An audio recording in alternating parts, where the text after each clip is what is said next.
Hello बच्चों, आज हम पढ़ेंगे एक मटका बुद्धि।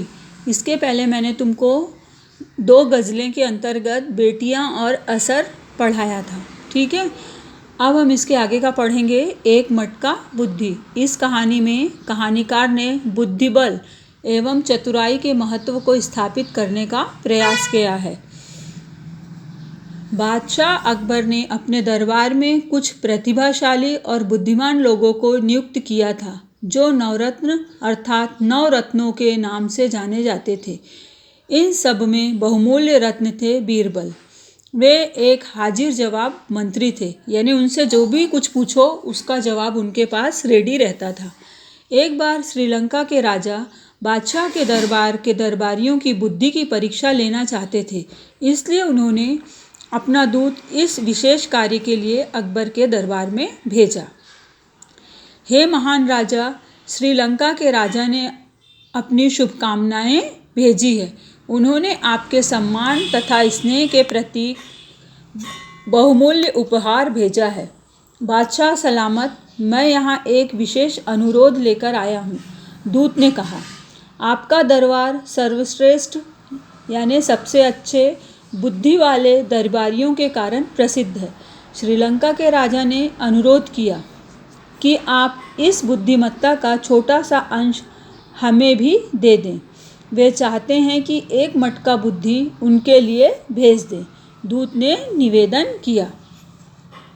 इस प्रकार के अजीब अनुरोध के कारण दरबारी बहुत चिंतित हो गए। उन्होंने घबराकर एक दूसरे की ओर देखा। हमने जो सुना है वह क्या ठीक है? एक मटका बुद्धि, एक दरबारी ने गुस्से से कहा।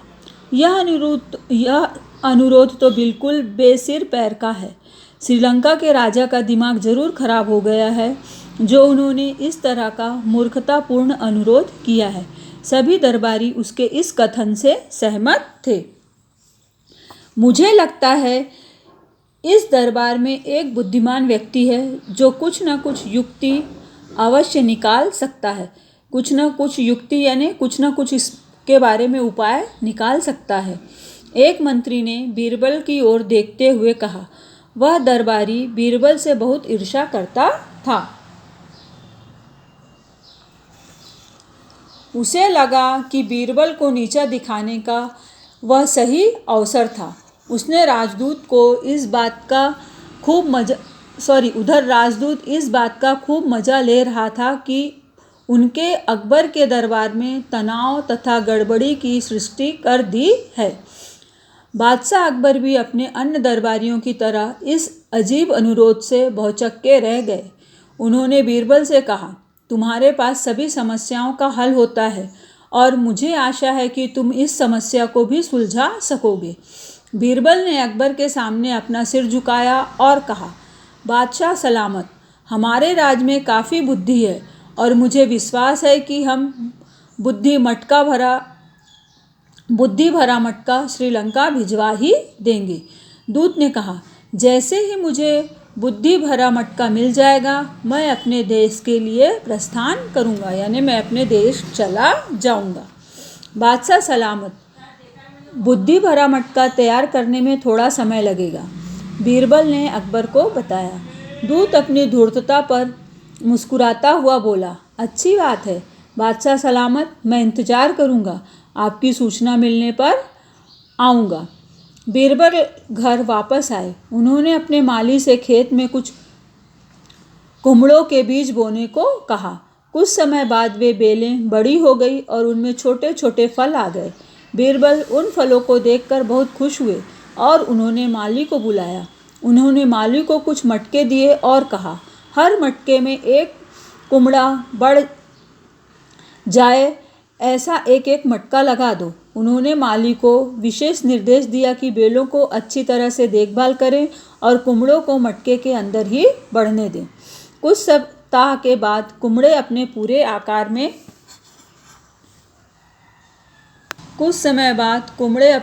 आकार के हो गए और उनसे मटके पूरी तरह से भर गए थे। बीरबल ने बहुत सावधानी से कुम्हड़ों को मटके सहित पौधे से अलग कर दिया। उन्होंने बादशाह अकबर को खबर भिजवाई कि बुद्धि भरा मटका तैयार है। अगले दिन बादशाह अकबर ने श्रीलंका के राजदूत को राजदरबार में बुलाया। श्रीलंका के राजदूत को विश्वास था कि बीरबल बुद्धि भरा मटका तैयार करने में सफल नहीं होंगे। जब सब लोग दरबार में उपस्थित हो गए तो बादशाह अकबर ने कहा, बीरबल, राजदूत के लिए बुद्धि भरा मटका लाओ। बीरबल ने अपने सेवक को मटके लाने का इशारा किया। मटके को एक तस्तरी पर रखा गया था। तस्तरी यानी एक ट्रे पर रखा गया था तथा एक सुंदर कपड़े से ढककर लाया गया था। दरबार में चुप्पी छा गई थी, क्योंकि किसी को विश्वास नहीं हुआ था कि राज में बुद्धि भरा मटका नाम की कोई चीज़ भी है।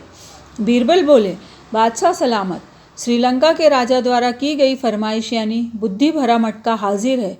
क्या इस मटके से संबंधित एक आवश्यक बात मैं अपने मानवीय अतिथि को बता सकता हूँ? हाँ जरूर बीरबल, बादशाह ने कहा। राजदूत की ओर देखकर बीरबल बोले, इस मटके में बुद्धि का फल रखा है।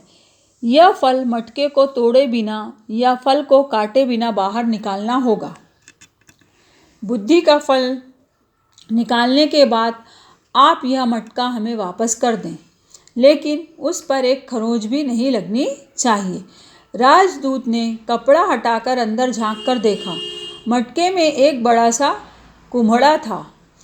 उस छोटे से मुंह वाले मटके में कुम्हड़ा कैसे रखा गया और वह उसे कुम्हड़े को मटके को तोड़े बिना उसे काटे बिना बाहर कैसे निकालेगा? राजदूत के पास कहने को शब्द नहीं थे। वह बीरबल की चतुराई से हार मान चुका था। उसने सम्मानपूर्वक बादशाह अकबर को सलाम किया और कहा, आपके इस उपहार ने मुझे कृतार्थ कर दिया। आपका राज्य बुद्धिमान लोगों से परिपूर्ण है और बीरबल उन सब में अधिक बुद्धिमान है।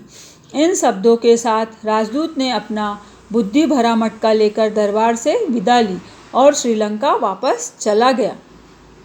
अब अकबर तथा उसके दरबारी सभी जानने के लिए उत्सुक थे कि मटके में क्या था। बीरबल ने बाकी मटके दरबार में लाने का आदेश दिया और बादशाह अकबर तथा दरबारियों के सामने मटके पेश किए।